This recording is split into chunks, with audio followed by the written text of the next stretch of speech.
Some dare call it conspiracy.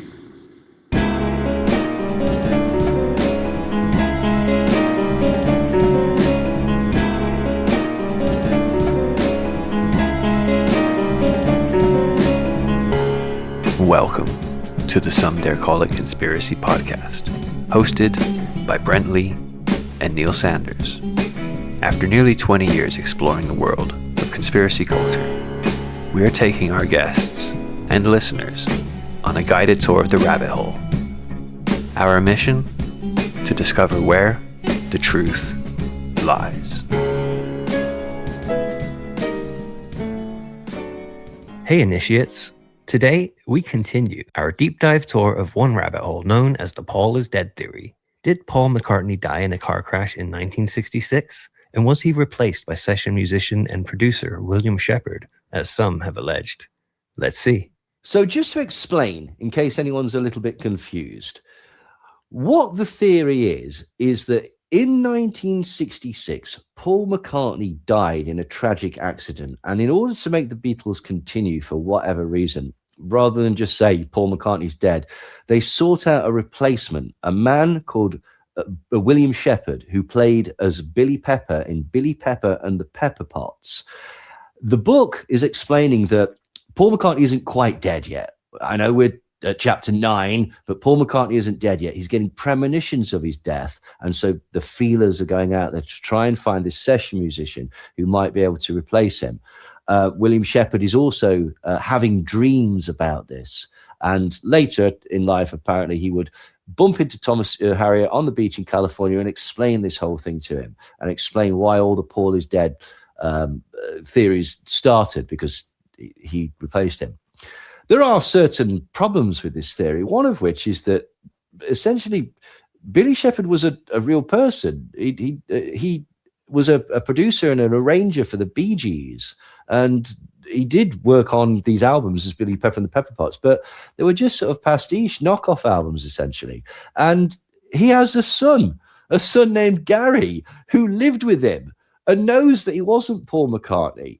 And so some would say that that might undermine the theory somewhat. Also, if you go on our website, you can look at the picture of Billy Shepherd. He doesn't look very much like Paul McCartney. Now, the theory is that he had massive amounts of surgery. However, that too will fall apart as we continue. So the other thing, apparently, that he used to do, Billy Shepherd, before he took the role of Paul McCartney, because, you know, why not, was he also played Vivian Stanshall of the Bonzo Dog Doodah Band. And the Bonzo Dog Doodah Band are sort of a weird surrealistic band that have got some connections to the Beatles. And he'd been doing this as early as 1962. Vivian Stanshall never existed. He was a creation of Billy Shepherd. And he did this by wearing masks made out of latex, false nose, false ears, and wigs and such like that. And this is the theory that apparently conspiracy theorists think is plausible. Now, I do appreciate that we're somewhat getting ahead because Paul McCartney isn't even dead yet. Christ, I'm sounding like Tristram Shandy, although backwards. Anywho, let's debunk this bollocks already. It can't be possible for Paul McCartney to be Vivian Stanshall. Okay? Why do we know this? Well, the pilot episode of the television series Do Not Adjust Your Set, which featured the Bonzo Dog Doodah Band as a house band, was recorded on November the 6th, 1967, and Vivian Stanshall was present. We know that on November the 6th, 1967, Paul McCartney was at EMI Studios on Abbey Road with the Beatles for the Magical Mystery Tour sessions, mixing tracks like Hello, Goodbye and I Am the Walrus, and also participated in a photo shoot with the animated characters for the project. He was deeply involved in the post-production of the film and music for this period, working on stereo mixers. So there's one occasion where we know that they were in different places. One was being filmed on the television and one was being photographed at Abbey Road. And this was happening at the same time. Also on the same day, Paul McCartney did an interview with the NME where he, by irony, met the eccentric Soho character named Billy. So he was being interviewed at Norman's Film Productions in Soho by a journalist called Norrie Drummond for the NME regarding the editing of the Magical Mystery Tour. And from that interview, this is from the interview, we walked back through Soho. Paul suddenly spotted Billy, an old friend of the boys. Billy is about 60 and wanders around Soho with a bottle on his head and a carnation behind each ear. We'd have loved him for the film, whispered Paul, as he, John, Ringo and Billy broke into a chorus of singing the blues. Long live the Beatles, shouted Billy as they continued down the streets. Oh, and also, long live the Rolling Stones. So Paul McCartney was being photographed and interviewed on the same day that Vivian Stanshall was being filmed in different places. So that's one indication that they're not the same person. The Bonzo Dog Doodah Band, including Vivian Stanshall, famously appeared on Dutch TV's Fanclub show with recordings on June the 7th, 1968. And this was eventually broadcast on July the 5th. And they performed during the show alongside a Dutch band called The Cats. And if you go to someday I call it conspiracy.com and go into the Paul McCartney section, if you look at photo number 7, that's the Bonzo Dog Doodah Band in Holland, on the set of Fanclub, being filmed on that particular date. So where was Paul McCartney? It'd be dreadfully embarrassing for this theory if he was doing something like was, well photographed, wasn't it? On the same day, June the 7th, 1968, Paul McCartney was in North Wales and Cheshire acting as the best man at his brother Michael's wedding. The wedding ceremony took place at St. Bridget's Parish Church in the small village of Carrog, North Wales. The reception was later held at McCartney's family home, a house Paul had bought for his father Jim in Gayton, Cheshire. Paul was accompanied by his then fiancée, actress Jane Asher. The other Beatles were not in attendance, but they did send congratulatory telegrams. George Harrison and Ringo Starr were in California, while John remained in London. And if you go to our website, someday I call it conspiracy.com, and look in the Paul McCartney section, picture number 8 is a picture of it happening. There's Paul McCartney being the best man on the same day that Vivian Stanshall is being filmed in Holland. So they can't be the same. Can't be the same person. They just can't. There's more. In 1971, the Bonzo Dog Doodah Band had a reunion tour. They played dates in Liverpool, Twickenham, and London in March and April of that year. But during this time, Paul was known to be recording his album Ram in Los Angeles. Vivian Stanshall had a radio series. It was called Radio Flashes. It was a 4-part program that aired on BBC One on Saturday afternoons in August 1971. Stanshall hosted the show as a replacement for John Peel. Part of these were broadcast live. So he's at the BBC recording live on August the 7th, 1971, August the 14th, August 21st, and August the 28th. From August the 18th to the 21st, Paul and Linda McCartney flew from their home in Scotland to Cork Island, and they were there on August the 18th.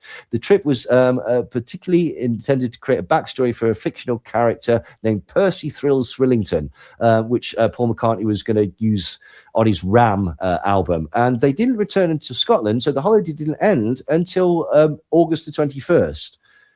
So Vivian Stanshall couldn't have been in Ireland and the BBC in London at the same time. January the 16th, 1980, Vivian Stanshall was living with his future wife, Pamela Key Longfellow, on a houseboat moored on the River Thames. He was living with Key Longfellow and their infant daughter, Silky, who'd been born 5 months earlier in August 1979. Stanshall and Longfellow later moved to a ship in Bristol called the Thelka, but in January 1980, they were still... Yes, apparently. And so, but in January 1980, they were still established on the Thames, and the people saw them there with their infant daughter. On the same day in 1980, Paul McCartney was being arrested in Tokyo International Airport for possession of marijuana and being sent to prison in Japan for 9 days. So there's no way that he can be Paul McCartney and Vivian Stanshall at the same time, because there's significant instances where we know where both of them were. But he also can't be Billy Shepherd and Paul either. Right, so Billy Shepherd, known recording sessions, 1968, 13th of February in 1968, he was in London recording a John Peel session with the Bee Gees, where McCartney was preparing for the Beatles' upcoming departure to India.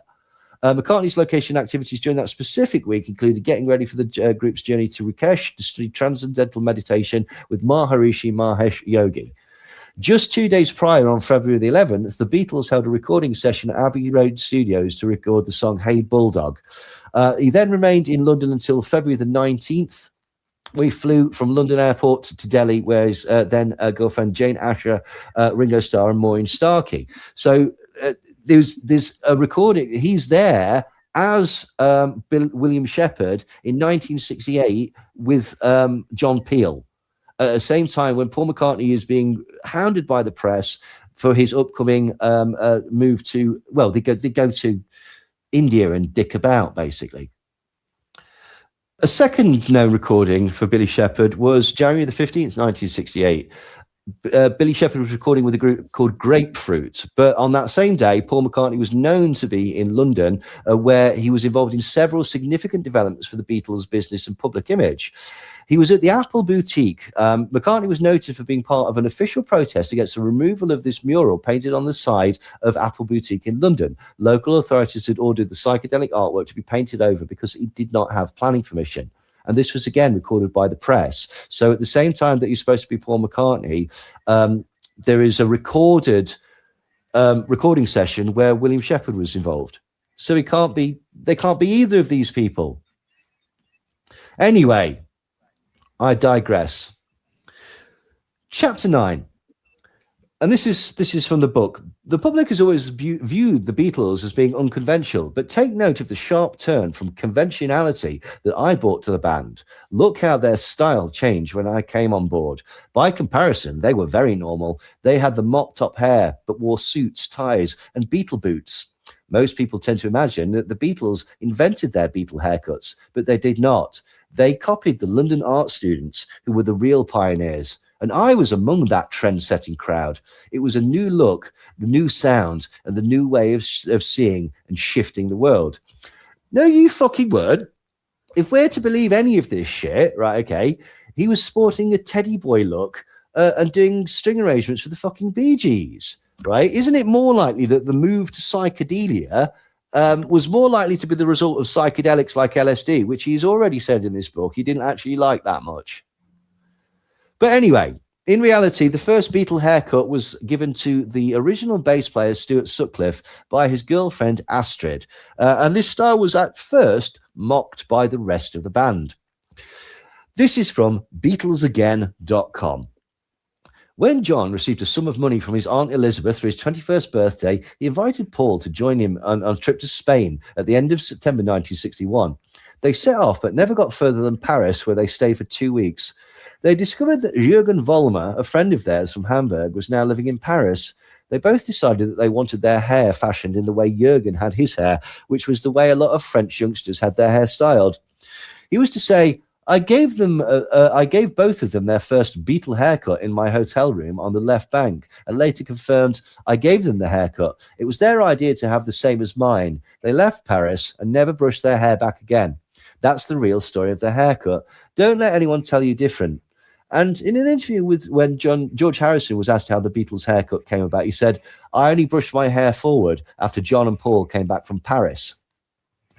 In the Beatles anthology, John is quoted as saying, Jürgen had a flattened down hairstyle with a fringe in the front, which we rather took to. We went over to his place there, and then he hacked would be a better word, and our hair came into some style. But we know this claim by Billy can't be true then, because the Bonzo Dog Doodah band didn't start until 1962. And this is what he's saying. He's saying that he got it from them. Rodney Slater and Vivian Stanshall, this is from the book. Rodney Slater and Vivian Stanshall, both art students, while meeting to watch the fight that had only one round before the new champion was named on game 25 September 1962, were playing one of 6 word games that amused them that night. This involved cutting up sentences, letting the fragments form new ones. And one of the combinations that Vivian came up with was an instant laugh, Bonzo Dog Dada.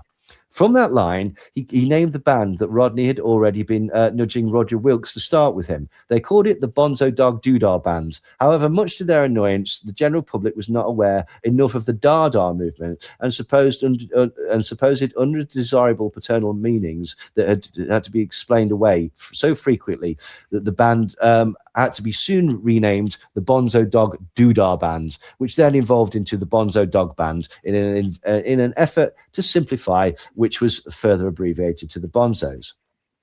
So what's Dada? Dada, or Dadaism, is a radical avant-garde movement that emerged in the early 20th century as a protest against logic, reason, and the aestheticism of modern capitalist society. Developed in the mid-1910s, primarily as a reaction to the horrors of World War I, its members sought to destroy traditional values in art and then replace them with a new art based on absurdity and nonsense. So the core principles are anti-art, like they reject the idea of high art and beauty, and they use humor to shock and challenge the definition of what could be considered art. And they like absurd, nonsensical irrationality, and they use silliness as both a weapon and a tool. Many works were created through random processes. Did you ever hear about like David Bowie writing lyrics by basically cutting out words from the newspaper and like throwing them on the page? Yes, I did. That's in his autobiography and that. Yeah, that's Dadaism. It's called chance poetry. Yeah, I knew what Dadaism was, but I didn't realize the reference was to Dada was to that. Another like good way of kind of describing it for the listener is like the artwork and animations in Monty Python. Stuff that Terry Gilliam did, like that's very anti-art, surrealist. Totally. I mean, originally it was like quite political. It was like anti-war, anti-nationalist, and quite left-wing, radical, basically. So here's some types. Ready-made. So everyday mass-produced objects presented as art with minimal modification. So the most famous is Marshall Duchamp's Fountain, which was a urinal signed R. Mutt. And this is one that people get really pissed off about. Like, oh, is this supposed to be art? It's like, only in this very specific, in Dadaism, it's supposed to be a challenge of what is art. This isn't, it's people not understanding it. Collage and photo montage. So like artists like Hannah Hock, they use like clippings from magazines and newspapers to make sort of collages and satirical images of modern life. If anyone's a fan of Crass, like the Crass albums use that on Feeling of 5,000 and Sessions of the Crass. They use this Dadaistic collage photo montage. Yeah, that's kind of what I was talking about, like the Terry Gilliam. Using all the different bits and stuff and reappropriating them essentially. Also, yes, very much so. Performance art. It's centered at a place called the Cabaret Voltaire in Zurich, where artists like Hugo Ball performed nonsensical sound poems whilst wearing bizarre costumes. So the name Dada, is a nonsense word, and accounts of it, its origin vary. Some say it was chosen by stabbing a knife into a dictionary at random, but in French it means hobby horse. And in Romanian or Russian, it means yes. Now, here's the thing, and this is why this is quite a clever book, right? Because this is quite this is a real event. The Bonzo Dog Doodah Band was officially formed on September the 25th, 1962 at 162C Rosendahl Road, West Dulwich, when Vivian Stanshall and fellow art student Rodney Slater bonded over the late-night transatlantic broadcast of a boxing match between Floyd Patterson and Sonny Liston after being introduced by Slater's flatmate Tom Parkinson. So that's true. Like that's where the band formed, and that's why they got the name, essentially. So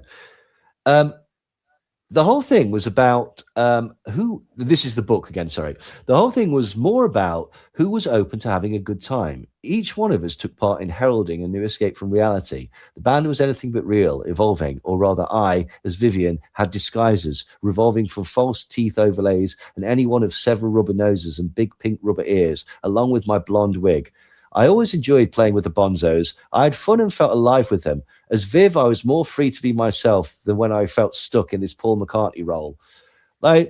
So again, this is something that we're supposed to believe that he'd been playing the role of Vivian Stanshall for 4 years prior to being approached to play the part of Paul McCartney. It's not very likely, is it, to be quite honest? And also, why? Like, why? Why couldn't you have looked like you looked and done the Bonzo Dog Band? Or, because I had a Teddy Boy haircut. Well, comb your hair. I don't know. Seems very, very silly. Anyway, back to the book. As was expedient, I would go back and forth between playing the Paul and Vivian roles, making a network between them. As Vivian, I wrote Death Cab for Cutie with my friend Neil Innes. Right, here's an interesting bit of trivia. Band that's always been accused of plagiarizing the Beatles is Oasis. They've only actually been sued twice, as far as I'm aware. One was for Shaker Maker, where they were sued by the Seekers band because it ripped off their Like to Teach the World to Sing song. And then they were also for Forever, I'm Free to Be Whatever. They got sued by Neil Innes. Now, Neil Innes is not in the Beatles, but he's in the Bonzo Dog Doodah Band, and he was actually did that, as I said before, a Beatles cover or a parody band called the Ruttles. So Oasis have not been sued by the Beatles, but they have been sued for ripping off a man who was in a Beatles parody band. And no way. Yeah. The song that they ripped off was. And they may have done it subconsciously because these things happen. But it was How Sweet It Is to Be an Idiot, which I seem to remember he sings in the style of Noel Coward. But yeah, it's got the same melody and the same sort of meter with the words essentially. So yeah. But anyway, back to the book. Death Cab, as I will explain elsewhere, refers to Paul's car. Then, networking myself, I, as Paul, welcomed the Bonzos to play Death Cab for Cutie in my Magical Mystery Tour film, with me now as Vivian, singing it as one of the last performances of the movie. The point was to give clues about me standing in for Paul and to show who I really am. I am a cross between them and others. And it's at this point that I'd like to remind you that, I thought this was supposed to be really secret. That's why this was all done in secret, and you were given sort of extensive surgery and whatnot to look like him. So why are you giving clues out? If you want people to know, just tell them. Chapter 10. So we're back in 1965, and Paul is recording his very last song before he dies, which is good of him. It's the song She Said, She Said, and apparently he's still being plagued by dreams of his impending death. This is from the book. It became the last song recorded for the ending of that second Beatles phase, being the last song made for Revolver. The Beatles then revolved again with new personnel. You see, clever, revolve. And a new sound along with it, a new public image, a new message, and a new soul. Death songs continued woven in throughout the last Beatles revolution. The Revolver album cover, the sketch on it, shows Paul on his way out. His face is turned away on account of his belief that he would soon die. And that's true. He's looking away from the rest of the band on the Revolver album. And some have inferred that as, in this book, it's inferred that it's a premonition of his death.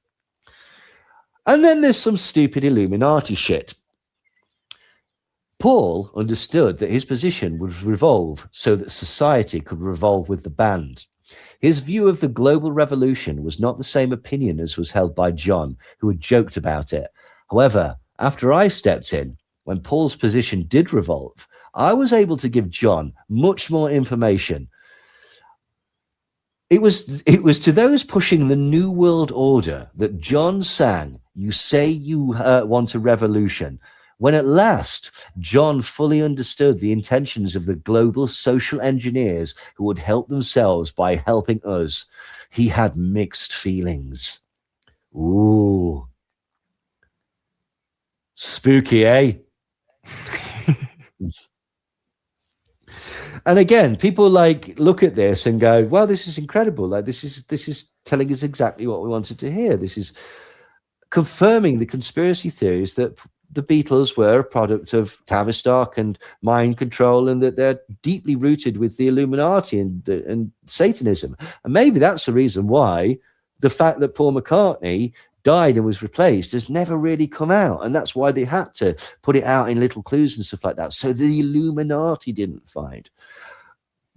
That's one option. Quick question. Mm-hmm. How old was McCartney when he died? In 1966. I don't know. When was he born? I think he was supposed to be in his 20s. He was born in 1942, so he would have been 26, 25, 26. Damn. Yeah. He was going to be 32. Yeah. 27. Wait. Oh, bugger. Yes. Yeah, they should have included something about like, actually, Paul was born a year earlier than everyone suspects, but like because he was illegitimate or something, they had to put his birth. Who knows? Like, yeah, absolutely. Like, yeah, shame. Never mind. Chapter 11. We pinched ideas from many sources and incorporated them into our lyrics and artwork, but we were especially enamored with Lewis Carroll. His Through the Looking Glass and Alice in the Wonderland imagery was used extensively. If you're familiar with those works, you can see how they brought us to an awareness of tarot and chess. As you may recall, the talking cards and chess pieces in the book. It's like, are you fucking serious? Like, are you absolutely serious? Like, has anyone ever read Alice in Wonderland and come away with it going, I wouldn't mind playing chess? Like, or cards. That's very, very silly. Anyway, he continues. Ace of Spades is a card that has, for centuries, symbolized secrets or secret societies. It also represents personal transformation and or death. It's the dead man's card or death card. As such, cards sold with the Yellow Submarine storybook in 2004 featured Paul as the Ace of Spades. That's why the cards were included. As with all of our products, it was to show the world our Beatles secret, which is our hidden message to the world, namely that Paul is the dead man and that I was transformed to mend the broken band.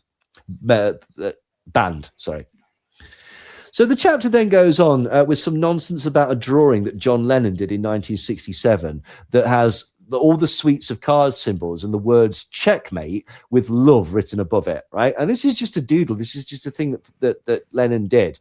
And apparently this is all proof of the symbolism of the roles that the Beatles took. And apparently on this, Paul is the Queen of Hearts, which somewhat goes against what they've just said previously, but let's not get bogged down in that. There's also then some shit about Freemasons, because he says in this particular drawing that the V in love looks a little bit like a compass and that the capital L looks like a set square. And that's because, you know, a compass is a V shape and a set square is an L shape. It's bollocks. It's bollocks. Yeah. It's absolute powerful and bollocks. What's the O? You know, full circle.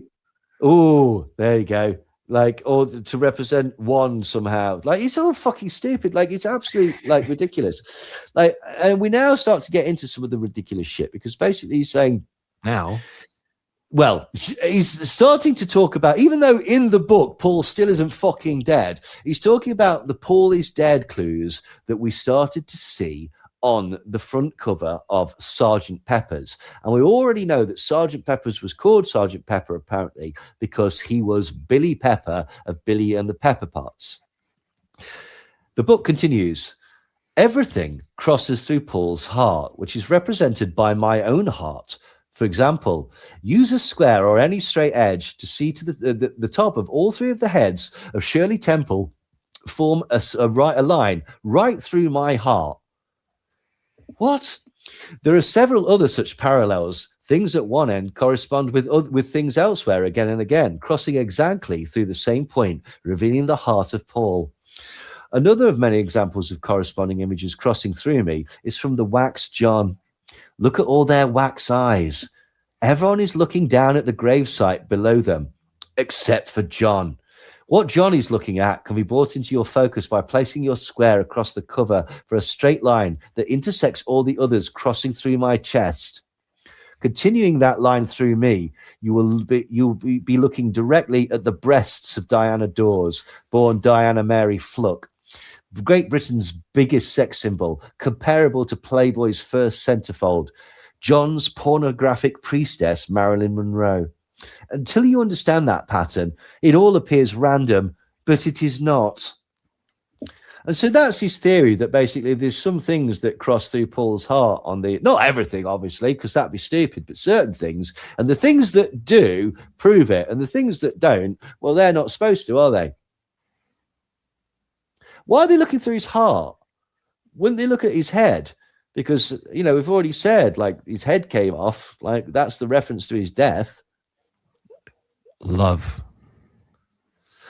Yes, that must be it. Absolutely. Yeah. Hey ho. He then goes on to say, in making allusions to Carroll's work and layering our lyrics and art with ancient symbols, the mind, which is connected to the universal grid, someone's read David Icke, recognizes that there is more to this than meets the ear. Oh, God. And then he explains, in 1966, when my uncle was still a high-ranking Mason, a higher-ranking Mason than I was, he called upon George Martin on the 12th of September. George Martin was the producer of the Beatles. My uncle told George of the fatal accident that had happened in the night. So, for some reason, these high-ranking Masons have got knowledge of Paul McCartney's death the day after it happened. And we will come to find that they found out about this before the rest of the Beatles found out, which proves it, Brent. It proves it. My uncle told George of the fatal accident that happened the night and ordered him to have me replace the late Paul. So the Masons ordered George Martin to go to Brian Epstein, essentially, and say, this guy will replace Paul, which was lucky, really, because like he was the one that was having the dreams and also was the one that Paul McCartney had pretty much singled out. Also, he could play certain instruments and stuff like that. But that's not why he did it. It's Illuminati stuff. He said that I was selected because of my long qualifying lineage. Oh, and because of my musical talent. That same uncle had ordered me to acquire the talent in the anticipation of that day. So his uncle had encouraged him to become a musician because he somehow knew that in the future he would have to replace Paul McCartney. At the time, he couldn't have possibly have known who Paul McCartney was or what the Beatles were, unless, of course, Brent, unless the Beatles was always a plan by like Tavistock agents of the Illuminati. Therefore, the Freemasons, certain Freemasons would have known about it, which proves, which means that this must all be true. It doesn't it? There's no other explanation. Anyway, However, with John, yes. Source? Dreams, bro.